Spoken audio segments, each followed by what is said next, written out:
What's up guys, Rick Cordero, RunPlayBack. So today I'm going to do a talk called How I Survive Bad Debt as a Creative. I'm going to go over three things. Three of the dumbest financial mistakes I've ever made, why I made those mistakes, and how I put those mistakes in the past and move forward. But first, we'll start with some quotes. They don't take teenage angst at no banks. Chance the Rapper, we go high. If you understand money, life is incredibly easy. Christy Shen, Quit Like a Millionaire. She's nice because she's rich. Hell, if I had all this money, I'd be nice too. Chung Suk, Parasite. I may not have owned a Mercedes, but I own my freedom. J.L. Collins, The Simple Path to Wealth. So, I want to share a story, and our story begins in the Philippines.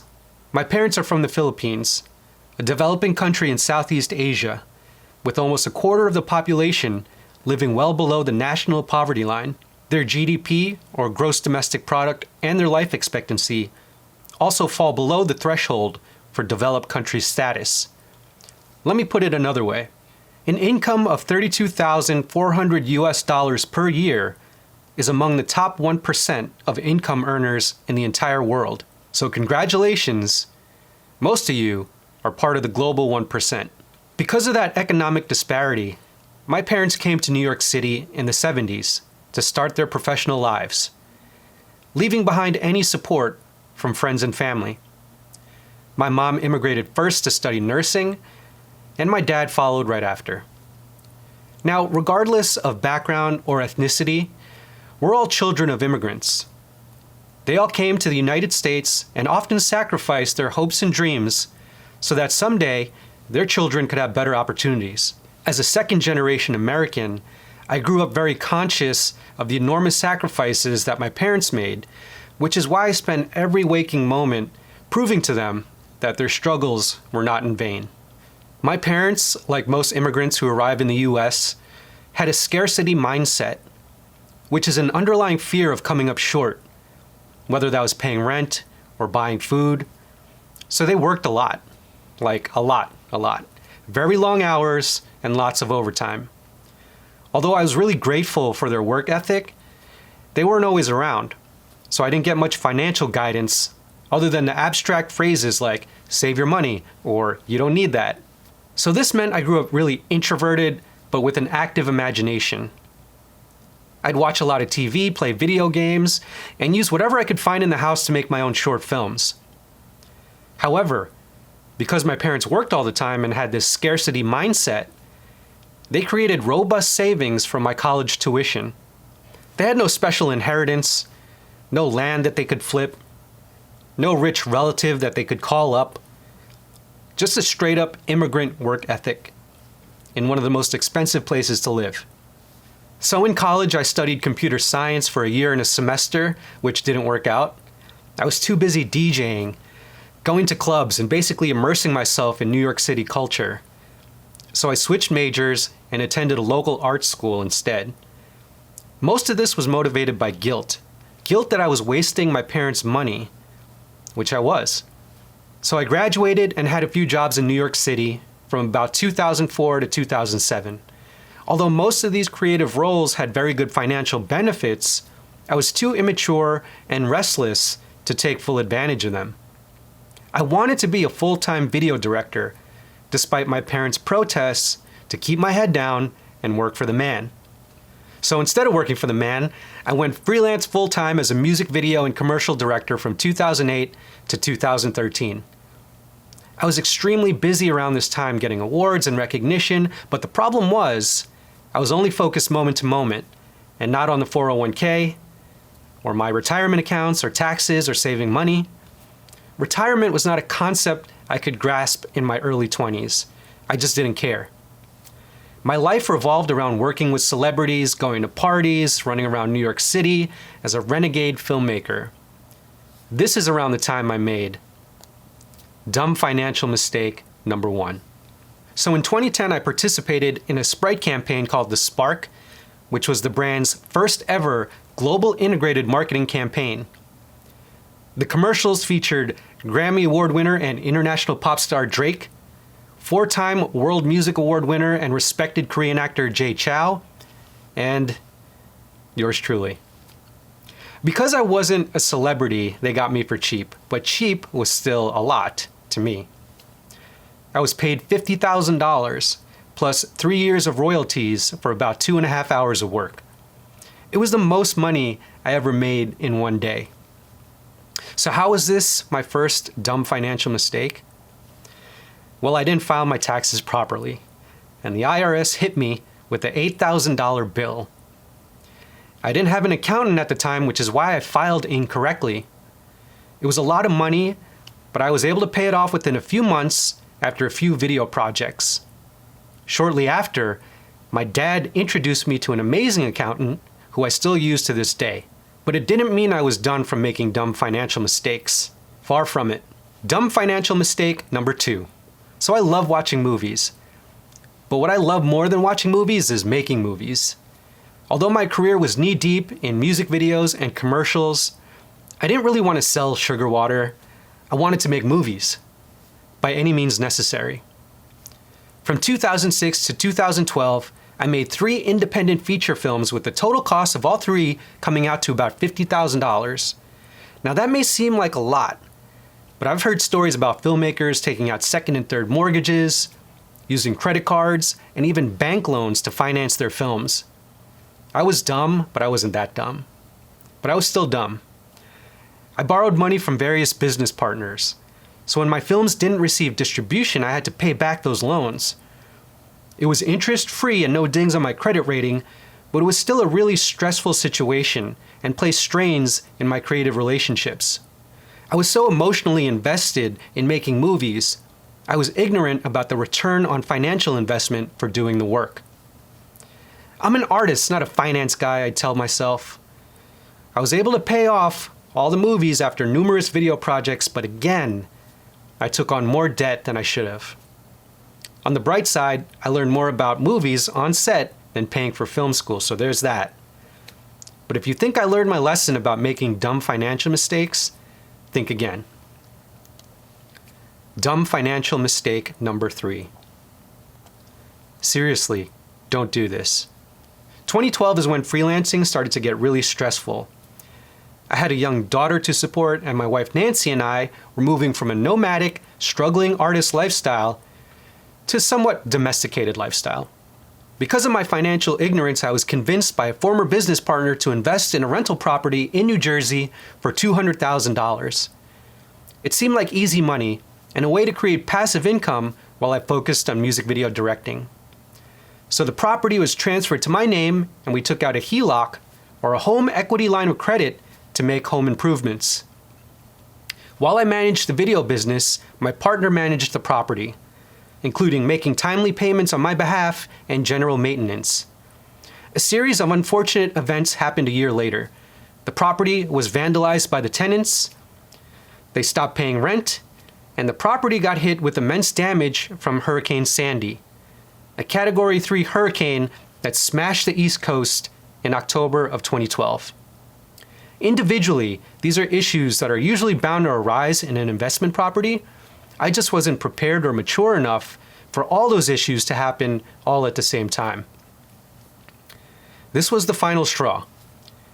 Now stuck with a terrible investment property, I decided freelancing was not a stable lifestyle option anymore. So I had to make some moves, and I had to make them quick. If I continued down this path, I would walk right into bankruptcy. So I had to embrace the scarcity mindset. In 2013, I was hired as a senior video editor at Pop Sugar New York, a prominent digital media publisher that specialized in women's culture. While it wasn't exactly my dream role, I knew mentally I had to humble myself and get back into the workforce. This was a major step in taking control of my finances. Eventually, I worked my way into a more lucrative role as creative director of marketing video at Complex Media, which fit into more of my expertise. I worked crazy hours, sometimes 14 to 15-hour days and even weekends. Because of that scarcity mindset instilled by my parents and refined by my wife Nancy, we used this time to pay off all our outstanding debts. We paid off all loans from our movies, paid off all our credit cards, kept our 2004 Honda CR-V beater car to avoid an auto loan, and generally live below our means. Also, Nancy is very skilled at moving money into savings before I even know it arrives. Nancy had another idea, a very drastic way to lower our cost of living. Move out of New York City. I thought she was nuts. But shortly after, we relocated to Ann Arbor, Michigan in July of 2015, and I joined a small startup called Duo. Not only did our cost of living decrease, but our quality of life increased, and I knew we were getting closer to achieving financial peace. Now I knew I had to lock my mistakes in the past and move forward. But there was still that last debt standing. At this point, the investment property in New Jersey became a huge liability and a major blow to my credit score. This became months of frustrating back and forth between my former business partner and the attorney handling the property. Because I was already living in Michigan, I wasn't able to expedite the process or routinely check on the condition of the house. Months turned to years as my credit continued to plummet from 2015 to 2019. There was no chance of buying a house because my credit was now in a dumpster that was set on fire and placed inside of another dumpster that was already on fire.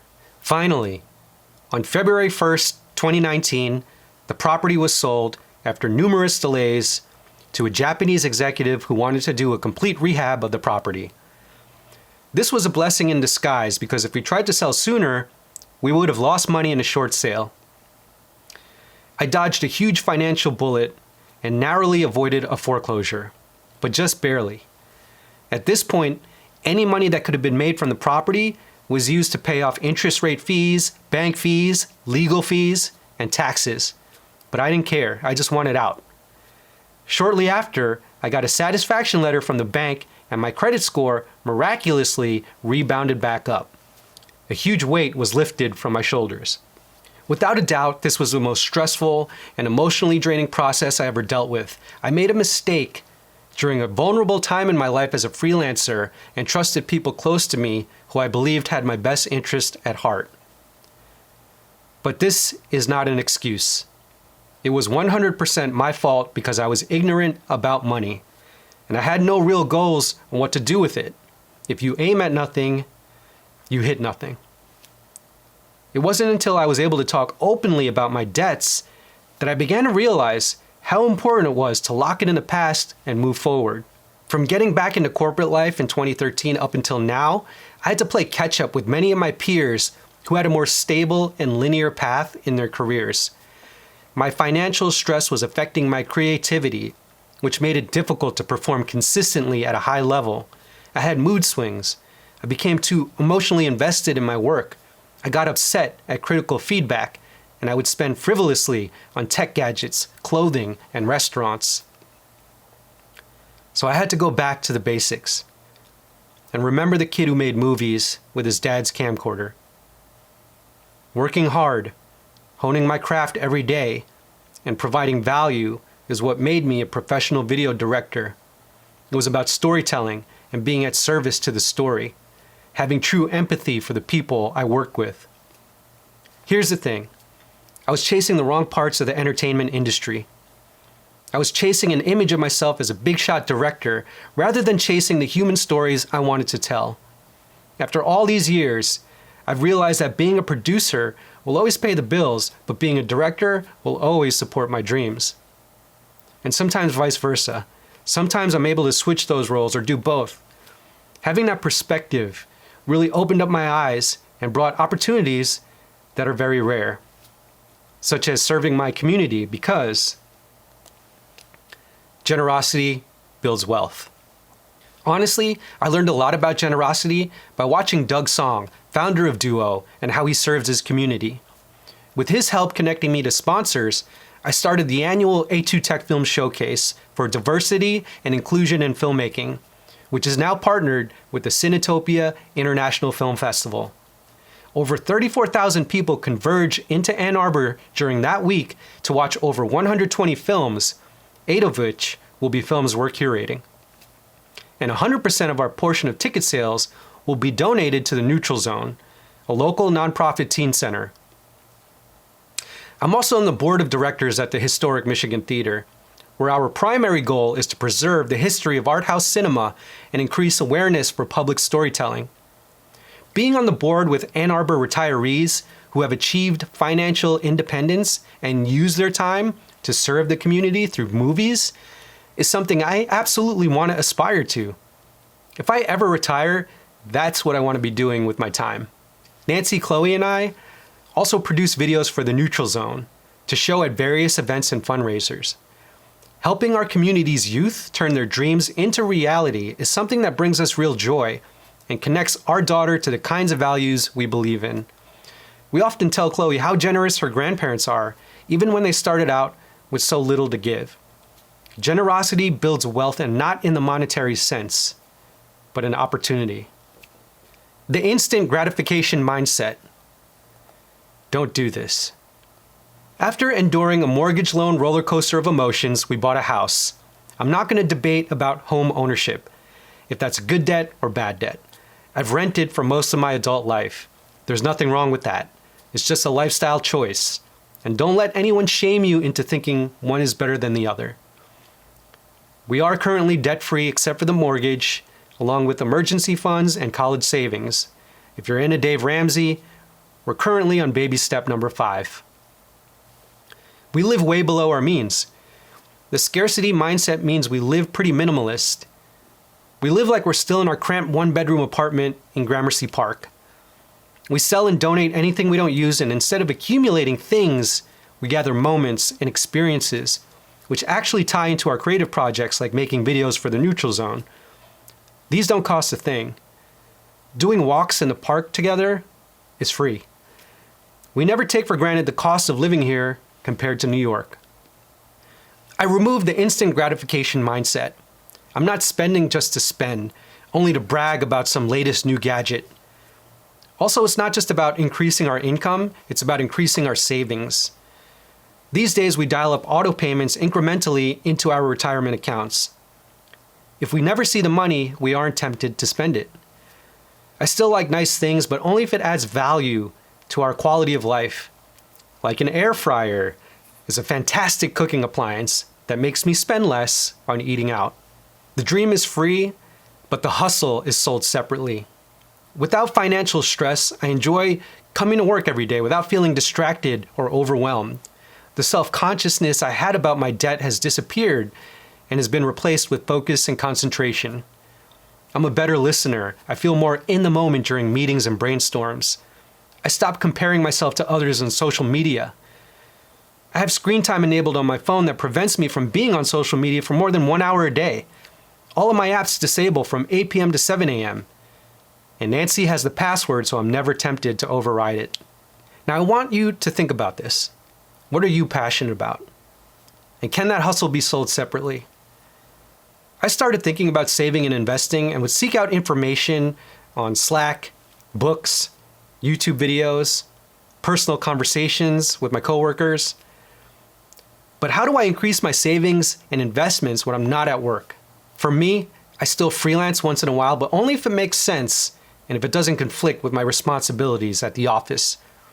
But after work, I spend about 2 hours every night managing my YouTube channel and Amazon affiliate accounts.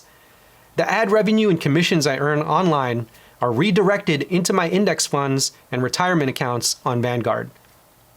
I do this by creating a separate savings account in my credit union that receives my passive income payments, which automatically pushes it into my Vanguard accounts bi-weekly. I just set it and forget it. That way, I can focus only on the stories I want to tell or the knowledge I want to share. Remember how I said directing supports my dreams? Well, now that I made a direct line of distribution through Prime Video, I can calculate the earnings of my films and reinvest them into the next one. To date, I have streamed 4.2 million minutes across 4 of my films in the past 15 weeks. So now my goal is to use that money to make a film every year that provides opportunities for those who need it most while promoting diversity and inclusion in filmmaking. And I can do all of this without ever borrowing money, worshiping celebrities, or going into debt. I'm not chasing an illusion anymore and hoping for a big break. I'm chasing generosity and building wealth on my own terms. So with this dramatic shift in lifestyle, our goal is to pay off the mortgage within 7 years.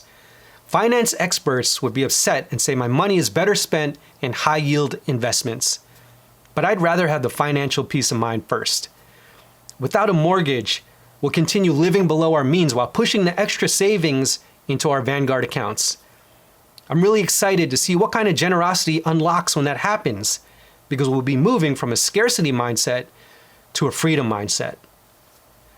I regret all the money I lost all those years, but I don't regret all the lessons I've learned. Now, I'm not a finance guy. I'm just a kid from Queens, so take all of this with a grain of salt. But if there's one thing I want you guys to remember before I finish, it's to do what my parents did nearly a century ago when they came to this country to provide a better life for their children. Take control of your finances. Be generous. And your stories will never be forgotten. Thank you. Here's some recommended reading: The Simple Path to Wealth, J.L. Collins; Quit Like a Millionaire by Christy Shen and Bryce Lung; and Goodbye Things by Fumio Sasaki. Thank you guys for watching. I hope you found this video helpful. Hit that subscribe button, hit that like button. If you have any questions or comments, hit me on the blog at runplayback.com. Peace.